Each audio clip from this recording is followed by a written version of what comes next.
Chapter 46.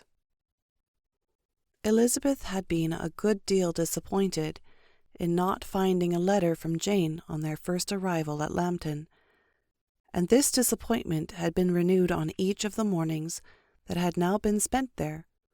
But on the third her repining was over, and her sister justified by the receipt of 2 letters from her at once, on one of which was marked that it had been missent elsewhere.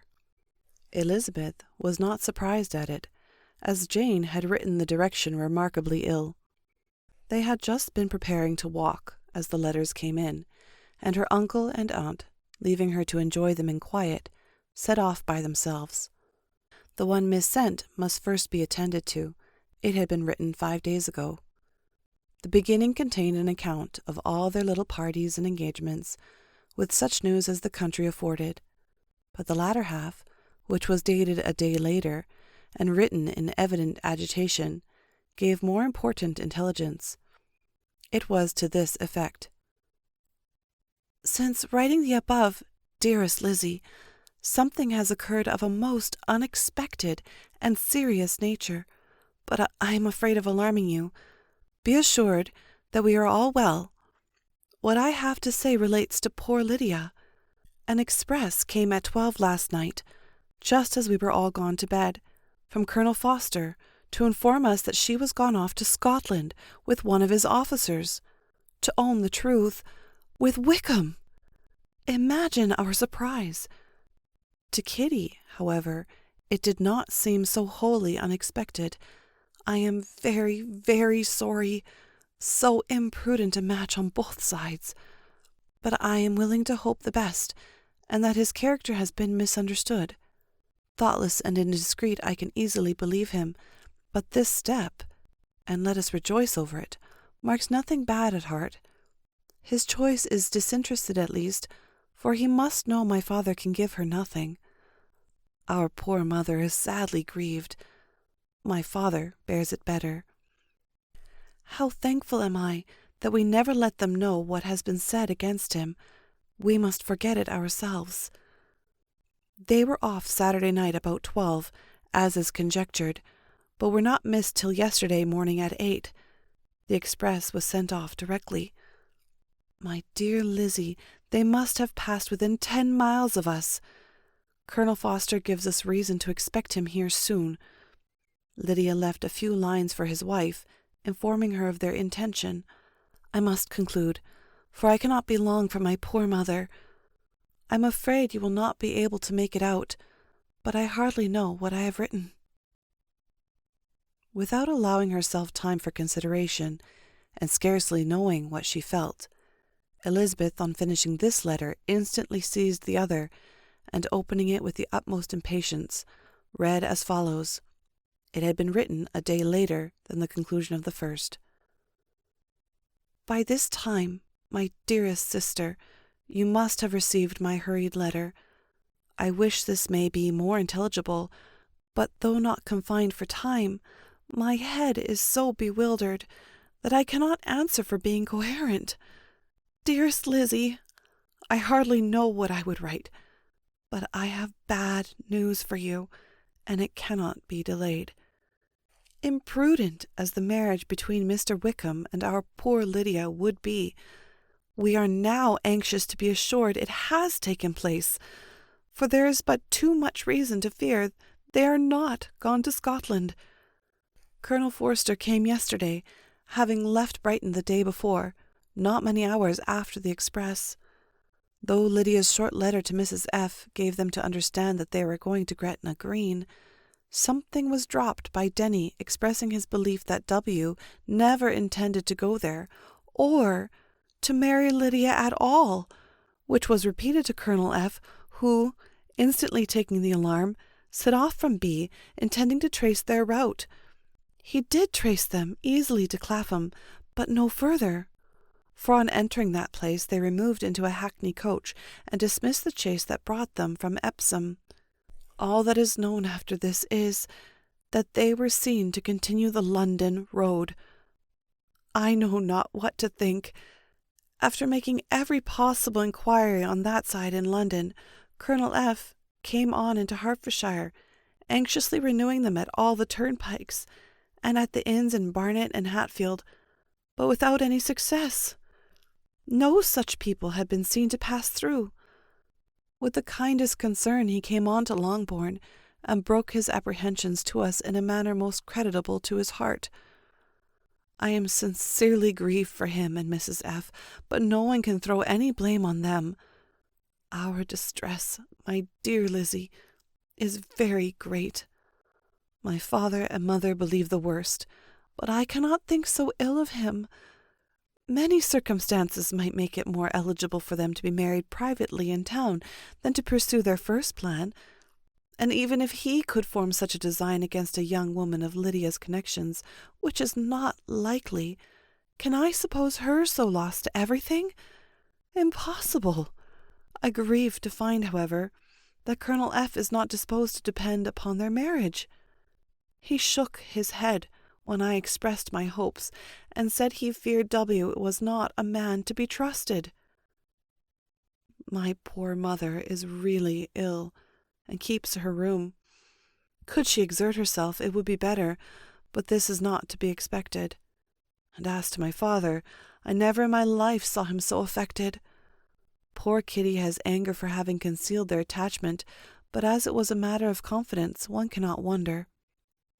I am truly glad, dearest Lizzie, that you have been spared something of the distressing scenes, but now, as the first shock is over, shall I own that I long for your return?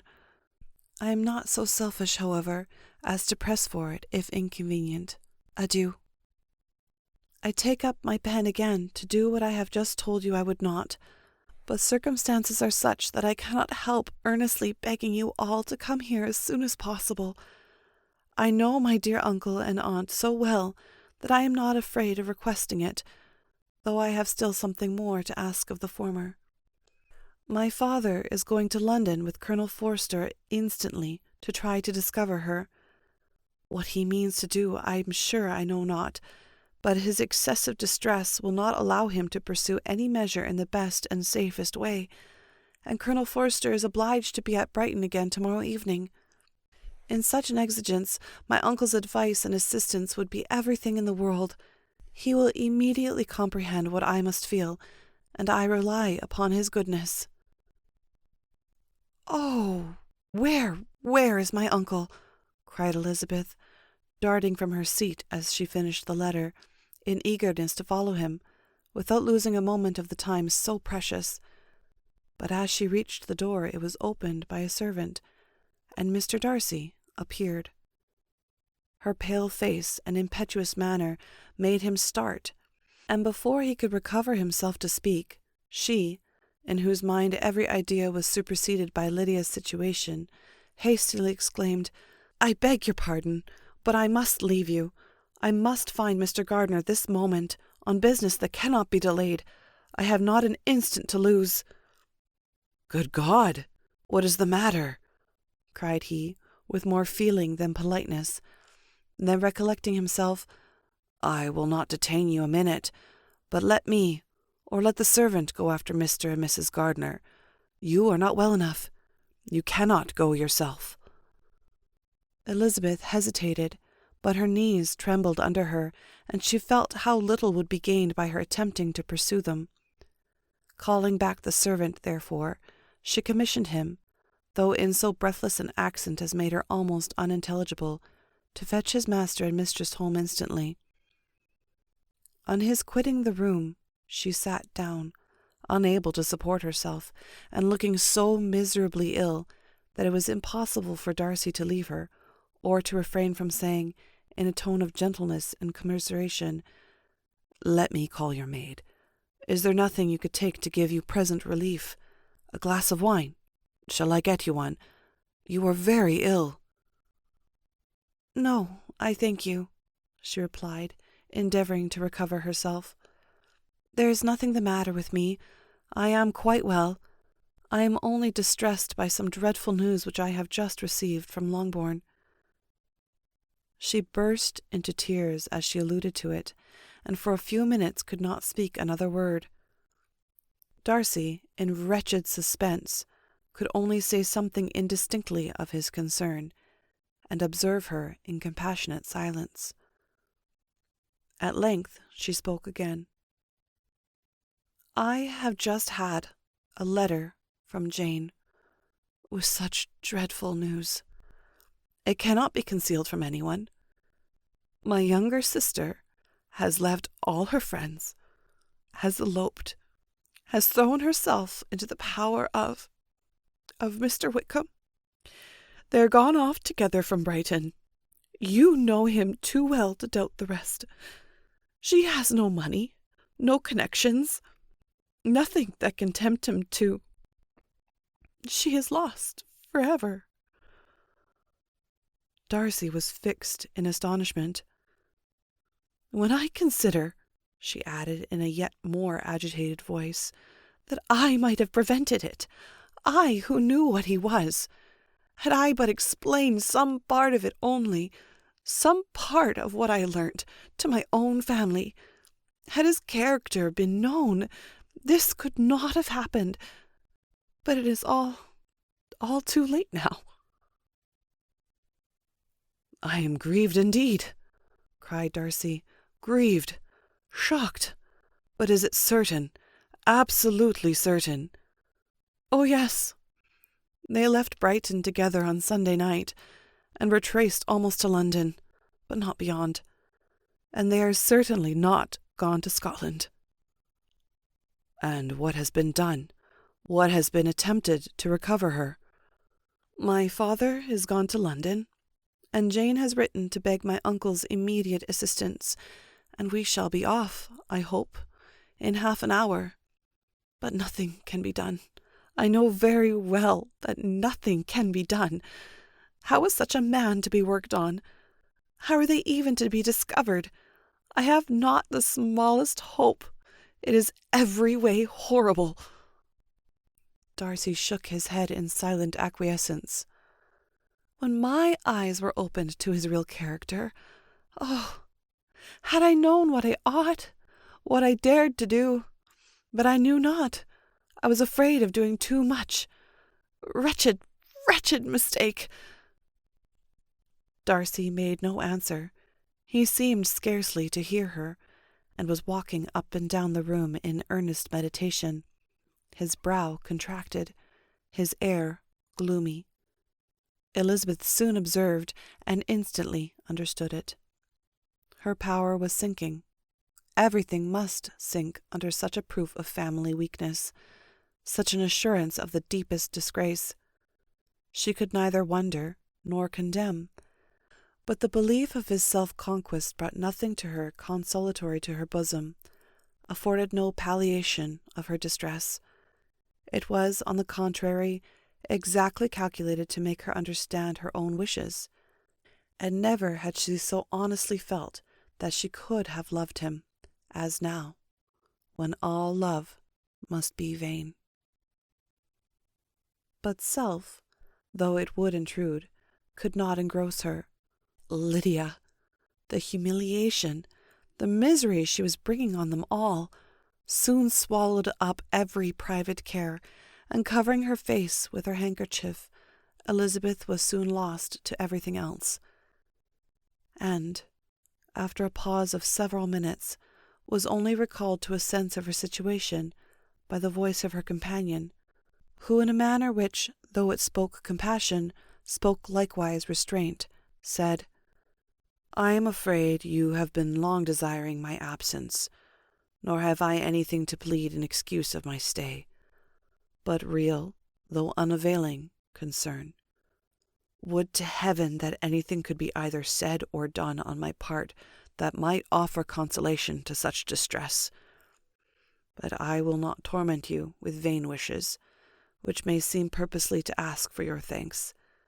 This unfortunate affair will, I fear, prevent my sister's having the pleasure of seeing you at Pemberley today." "Oh, yes. Be so kind as to apologize for us to Miss Darcy. Say that urgent business calls us home immediately. Conceal the unhappy truth, as long as it is possible.